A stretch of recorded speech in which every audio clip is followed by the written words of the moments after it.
Elizabeth Sage. Yeah. Hi. Hi. We're back, everybody. We're back. We're back. Oh, goodness. Yeah, I mean, cannabis. How many of the companies that are starting now are going to be, are going to survive 10 years? Like, Ooh. and I know there's no good answer to this, but like, we're building out, we went from, this was an illegal thing to here it is legal, and we're building out all of this infrastructure, and I just wonder what's going to happen. It's just fascinating to me. For sure. I think federal legalization, federal descheduling. Federal descheduling. We want descheduling, not rescheduling. Correct.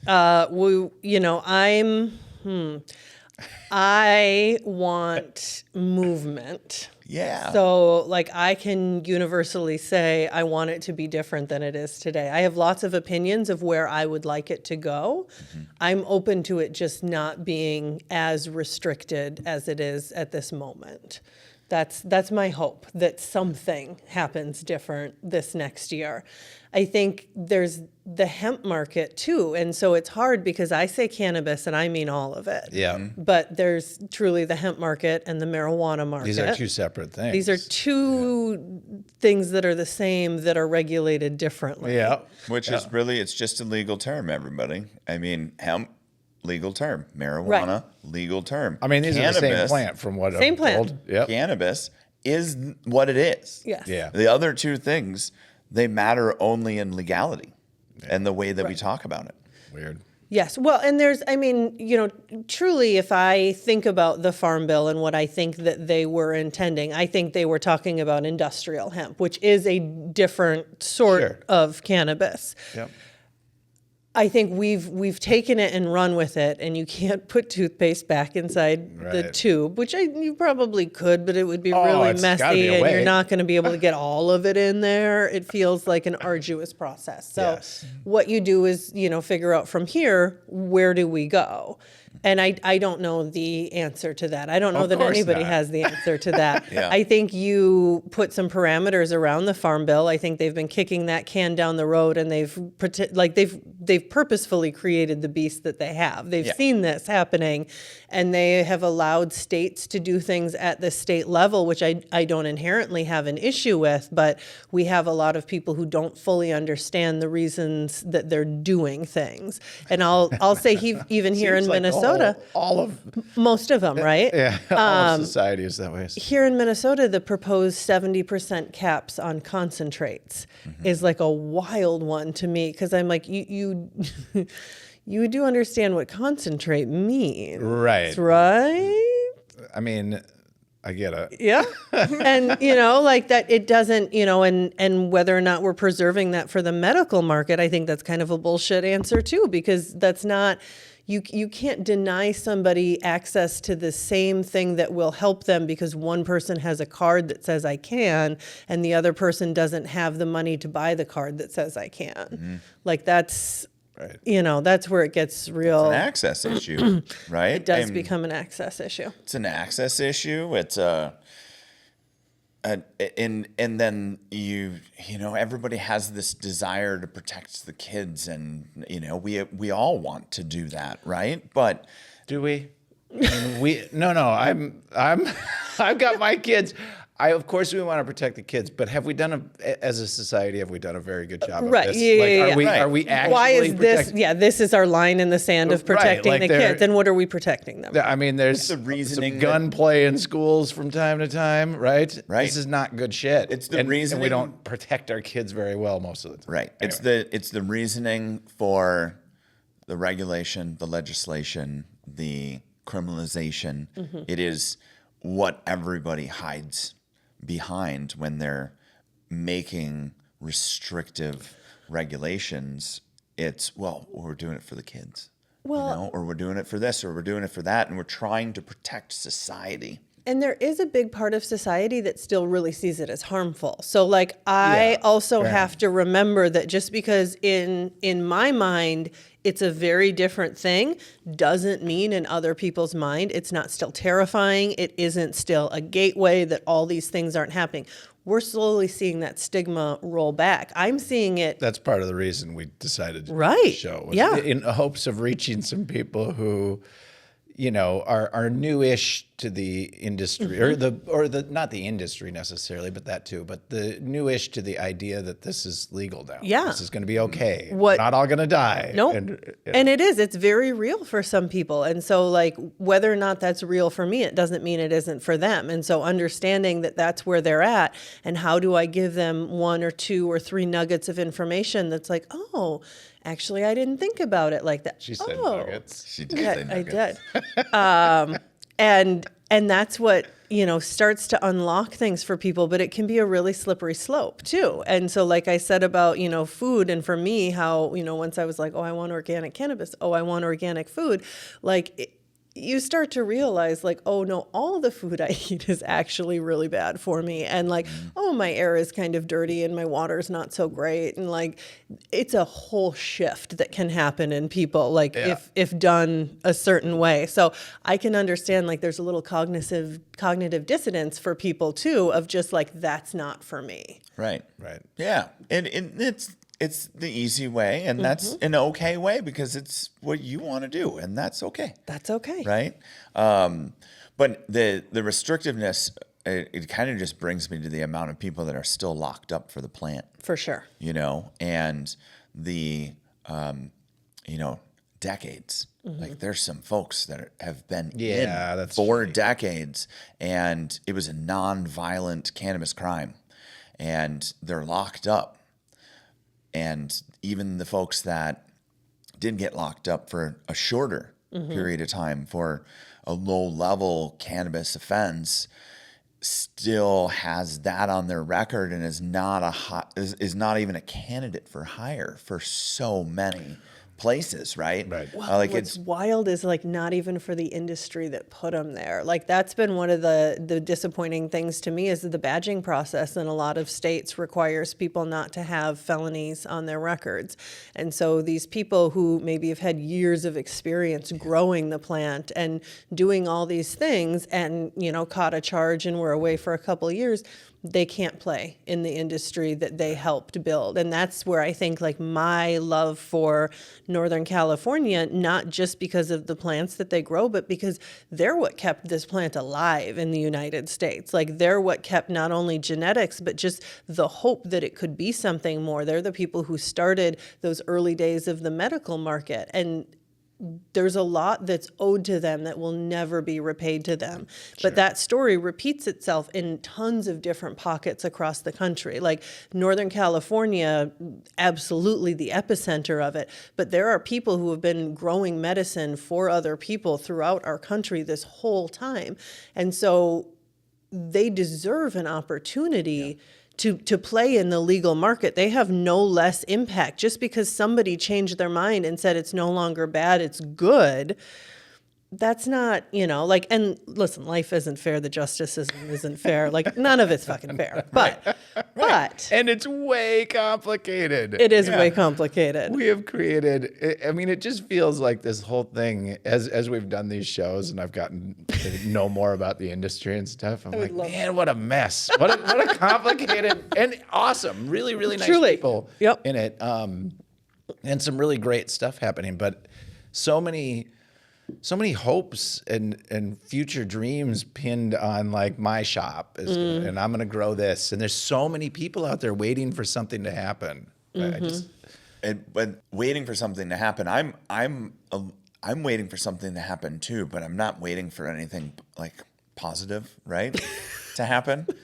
Because whenever got some news for some aliens, right? For you. Yeah. Anytime you have operated in the legacy market, you're always waiting for the rug to get pulled out from underneath you, right? Yeah. Because of the criminalization, because, oh my gosh, I get in this trouble, my life would completely change. Yep.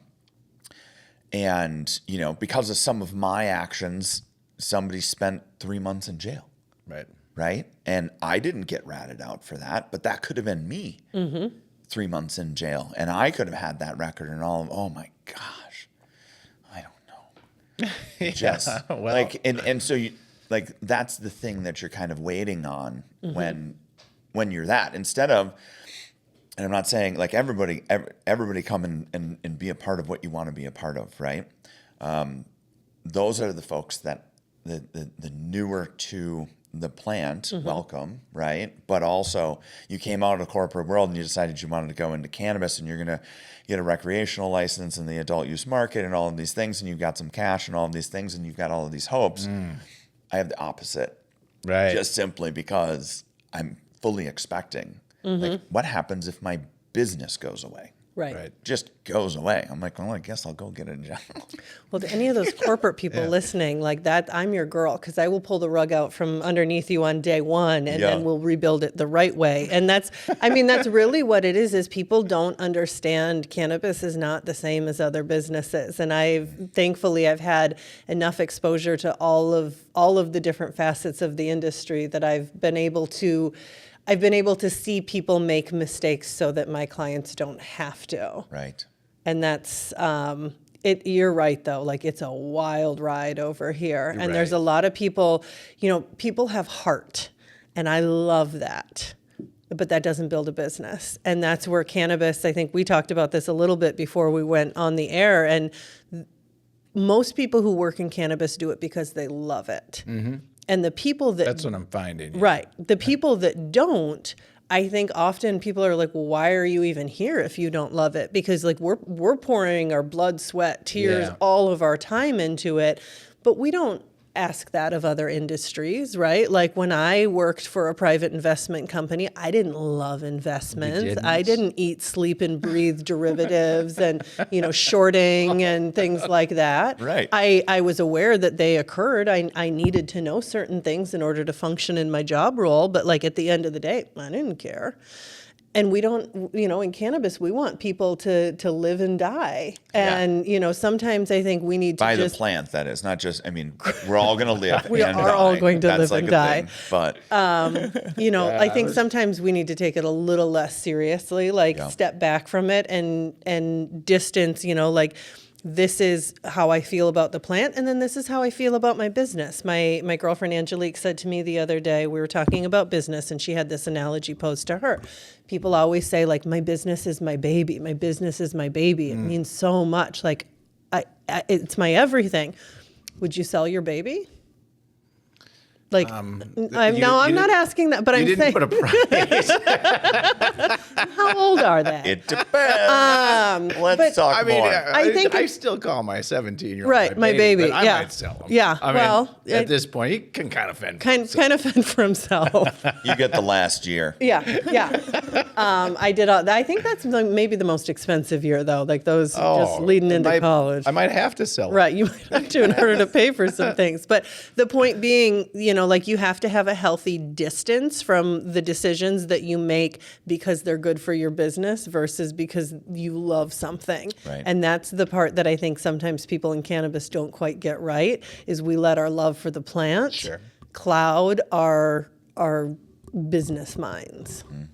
And it's real easy to. And to your point of like, people are always, they're telling you what they're doing and they're waiting for that. Like, I'm going to grow as soon as this happens and this happens. So that energy feeds other people and they get this like competitive. And it's like, none of y'all are going to do anything for a long time. Right. So it's a really little simmer slowly. down. Little simmer down. Super slow. Yeah. Super slow. This is, to your knowledge, is this the slowest rollout that we've seen to date? It'll depend when it actually happens. It's right on par with New York, New Jersey, which makes sense because that is what our legislation was modeled after, but like just marred with different, legal injunctions and things like that. And, by and large, a lot of states have been able to implement much more efficiently depending on the type of governments that they have. But you see, like Ohio already. Whoa. Like, hey, Ohio.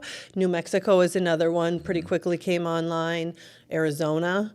Like, so there's a certain amount of you want to get it right, but there's a certain amount of you got to get it going, and then you can make some changes. Yeah, if you get it wrong a little bit, then you just have to fix it. We already have it You're not wrong. going to get it all right anyway. Correct. It is not correct right now. So get it a different kind of wrong, and let's work on it. But I do appreciate that people are putting as much thought. A classic Minnesotan way of doing something, right? Like really trying to think through every part of it. But are they? Or are they really trying to think through every part and / like this is my biggest all right, issue let's get in there. that I have with how long this takes is in Minnesota, we love Minnesotan things, right? And we want small craft operators. I want small craft operators. So this is me talking. Yep. I don't know that I think that the state of Minnesota wants it the same way I do, because what I see are these people that love cannabis. They have scraped together every dime they have. They've borrowed from people. They've leveraged things. And they're just bleeding money. Languishing, yep. And I feel like there's part of this that is designed to bleed some of these people dry and just wipe them out of the race. Yeah. You think it might be purposefully designed to Correct. That is my, call it a conspiracy theory. And I don't know that it's maliciously necessarily, but I think that there is a benefit to certain parts of the government for there to be other reciprocal relationships that take precedence. Well, I was in... She says very vaguely in corporate speak. Yeah, no shit. I loved that. No shit. That was great. I can't wait for the short to come out on that one. I owned a construction company for a long time, and most of what I felt, like the rules and regulations, the laws around my licensing and like how I had to interact with the state had more to do with protecting existing businesses that had already a larger Jumped share through the hoops. Yeah, they'd already done the stuff and they already were there and they had the money and the resources to keep up with all of that stuff. And it wasn't necessarily to make sure I was on the up and up or that the business, to me, it felt as if the making of those laws was directly related to the protection of other businesses that already exist. And those would be the people who had the ability to lobby for the laws to be made anyway. Yeah. So is that the kind of thing you're talking about? That is the kind of thing that I'm talking about, yeah. Yeah, that makes sense to me.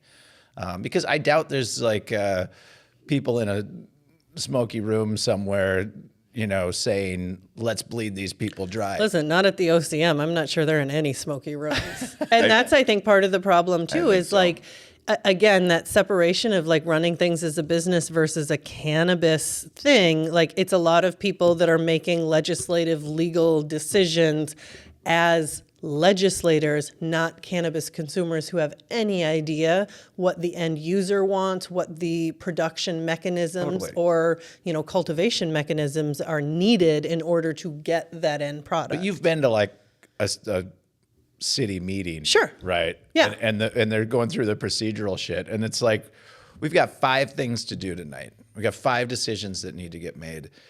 And we're going to spend 3 hours or 4 hours just to get through to even try and get there. And then we're not going to solve 4 of them. We're going to get maybe 1 will get done. And the rest we're going to table until later. Like it's always slow like that. Bureaucracy. Oh my God. Always. Yeah. You know?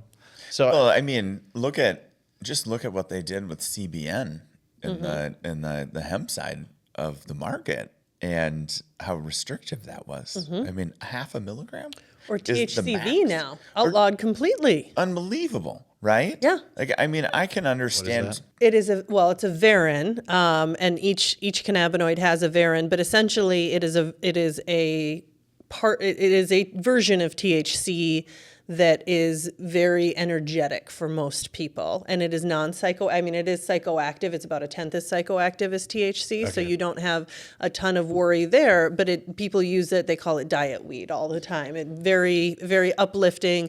Love to see it in beverages like alongside caffeine and L-theanine and like some of these other, you got the corner on the market with the caffeine. Right. Yeah. And also, right, diet weed, right? It is known to be an appetite suppressant, right? For some so people. For that person that maybe it's like, oh, I don't really mess around with that too much because I eat 1 gummy and then all of a sudden I eat the cupboard. Right. Yeah. You know, like the THC-V may be something that works well. Yeah. Whatever receptor is getting triggered, turning on your appetite, THC might downregulate that. And so you're not having those same cravings. Yeah. Right. Yeah. God, I know we can't go to, I know all this stuff can't be unregulated. I get it. But it Why just not? seems like, Why not? No. I mean, personally, that's where I was headed, right? No, I mean, but I truly wonder, like, why not? That's where I was headed. Was I know that it can't be because we won't allow it as a society, is what I mean, right? But it seems to me like these are the types of things, I guess an equivalency would be like, I don't have to worry if this were all happening in heirloom carrots or heirloom tomatoes, like I love tomatoes, right? You go places and they're like, here's the different variety of tomatoes we've grown this year. Well, I don't like these. I don't like those so much. And we've kind of just let humans decide what they want or don't want out of it. This one, man, what a mess. Yeah. Like, what a mess. It's a lot of plants, though. And really, when you start to think about, like, where does this come from? Like, certainly, I don't think that we should have unfettered access to heroin. But I do think that when it comes to somebody who has pain management, and if you have the option to give them a way to utilize a natural medicine, and heroin is, made naturally, versus a petropharmaceutical that if you have equal ways to distribute and give give restrictions around it, like I'm not against that. Like I don't think that, again, like we should give it out to kids on the corner for fun, but I do think that there are ways that other natural medicines could be reincorporated into our society the way they were at one point, and dispensed by knowledged professionals, not necessarily doctors, although yes, doctors too, but that there could be a categorization of people who have specialties around these different medicines, which we have, again, in like all these other countries. Yeah. Right. Yeah, we do. Yeah. It's not like so wild. Right. They just here. Yeah. And I don't see us getting away from it. Yeah. Like, I don't know though. I have a lot of hope, actually. Like and I don't know why. Maybe that's just the sunny optimistic. I am truly an optimist. Even like in cannabis right now, I'm still an optimist because like what's my other choice? Like, right. It seems like, and I think this often of our government and kind of life right now in this world. It seems like someone should just like ring a bell or something and be like, you know what? Fuck all this. It's just too complicated. Right. You know what we're going to do? And we never do this. We're going to take the entirety of the set of rules that we've created around this thing and just toss them out. Throw them out. And just see what happens for a while. Wouldn't that be amazing? We're going to let this like a complete hard reset on something and just see what happens. I think all the people would short circuit, because do you know what I mean? Like, even if you reset the system, people are a product of their systems. Yeah. So like, how do you, I think the opposite is true. I think if you reset the people reset the system. And I think the plant is what helps reset the people. And like, I think cannabis is an amazing tool to do that. But I think there are a lot of like other plants, right? Like, I think we're going to see a big resurgence of some of our psychedelic friends. Yeah. And that could have a pretty positive effect overall on people, because there are, again, very clinically based practices for incorporating these. And if we had a little more money to do some research, I think we might find that, despite all of the amazing drugs that we're coming up with every single day, like they all started somewhere in nature.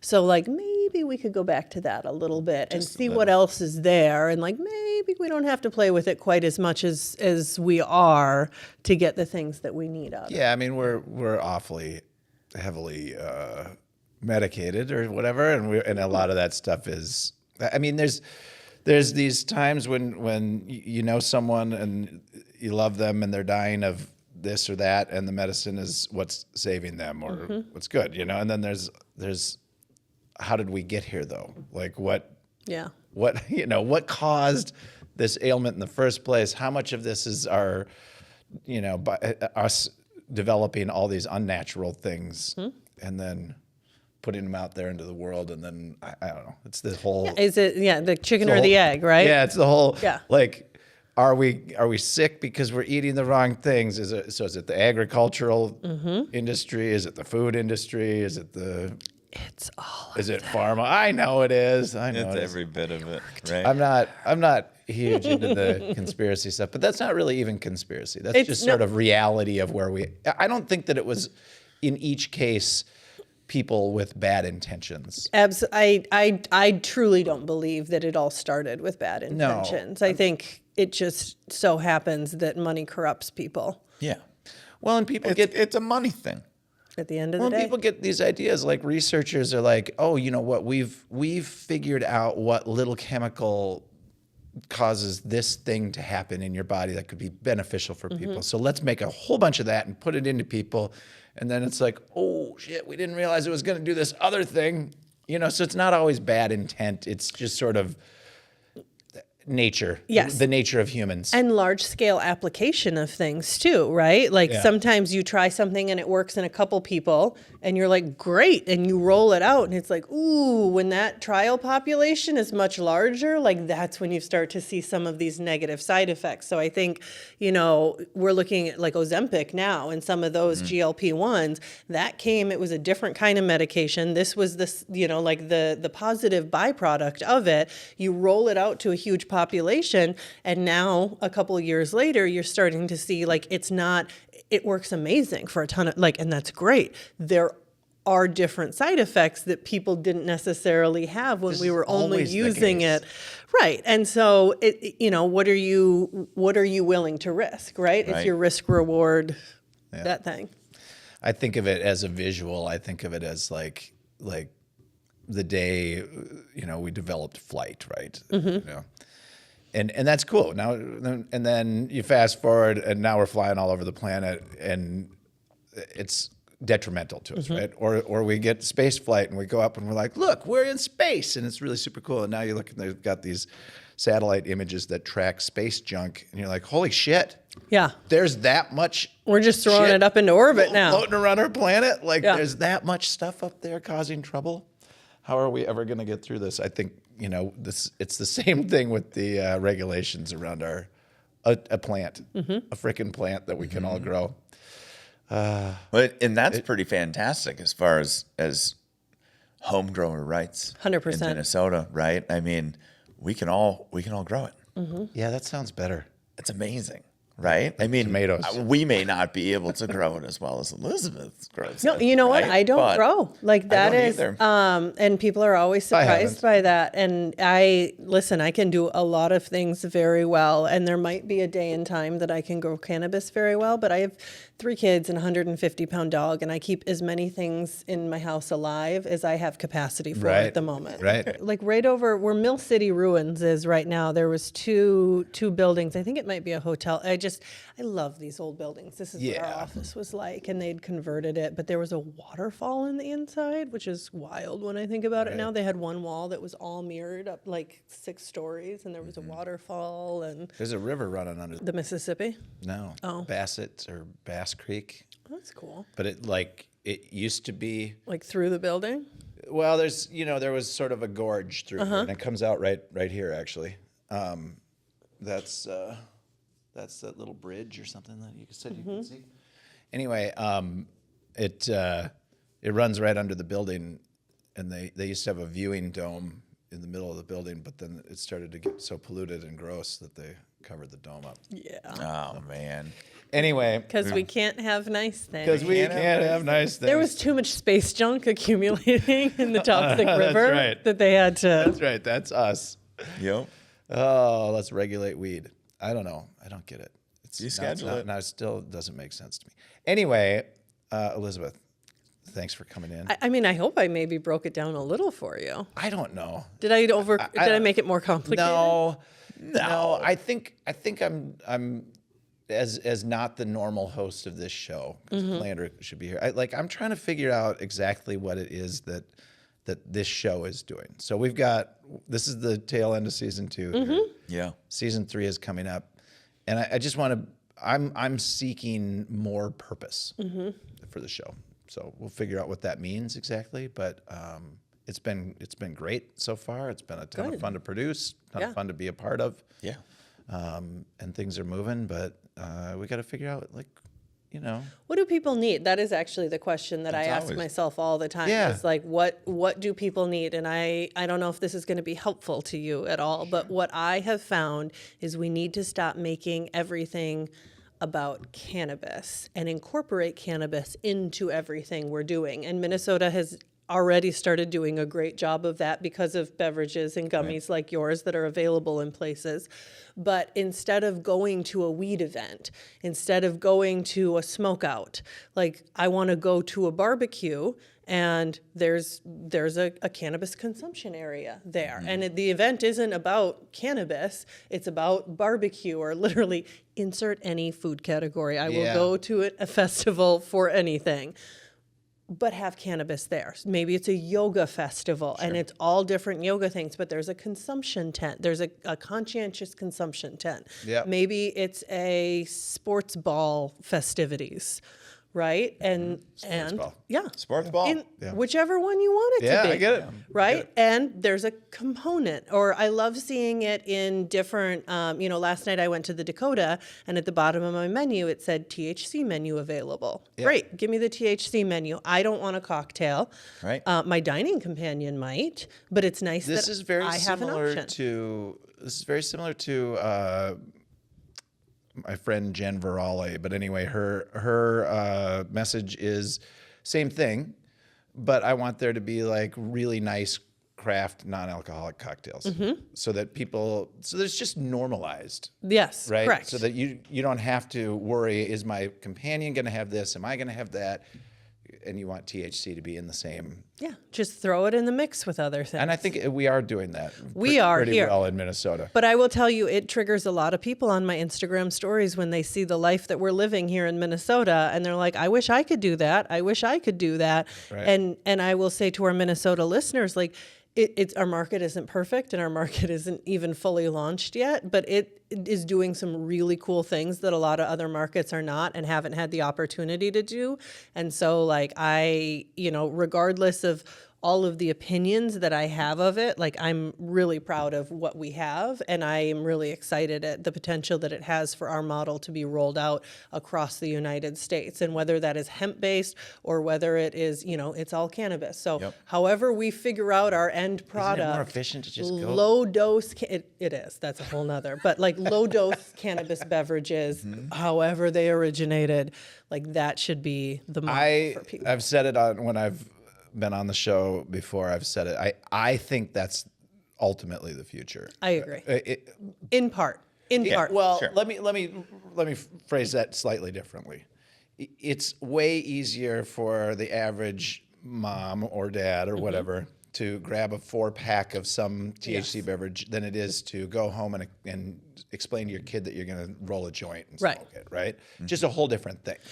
And so I think the market, as it opens up, the biggest part of the market is going to be those consumer goods that are super well packaged. And it doesn't feel like doing drugs, which is, like a lot of people, that it feels like doing drugs. When you see somebody get out a torch and a dab rig, like that feels like they could be, it's a little methy is what I, and I've heard that before. I love it, but I understand even visually. But this can. Right. I have a like, and kids, well, Mom, what are they doing? Well, they're smoking drugs, child. Right. And like, it's not the best image. It's a harder sell. Well, why that drug and why not this drug? And it's like, well, son, because the American system. Well, and some of these drugs do different things. Let me tell you about the Rockefeller. It just is, it's options is what it comes down to for me. And when I look at a full bar, right? Like you walk into some joint and there's booze all across the back of it. And whenever I'm walking in to sell into places like this, I'm like, it's just another option, right? That's all I'm jockeying for. Yeah, I'm just it really presenting is. another option for you to be able to give your guest something that they might want. Yep. That's it. We just want it to be an option. And as it becomes more of an option and NA beverages become more of an option and awesomely crafted non-alcoholic cocktails, like you're saying, we just want it to be an option. Yeah. And it's just changing the culture. We have a drinking culture. Oh, that's it doesn't have easy. to be a drinking alcohol culture. Correct. Yeah. It can just be a drinking culture. That's I right. like that. Okay. I like it too.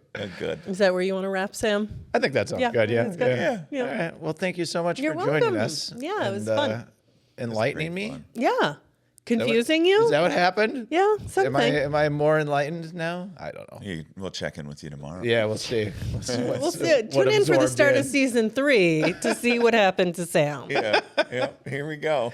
Cheers, everybody. Crying on the couch. I don't understand any of it.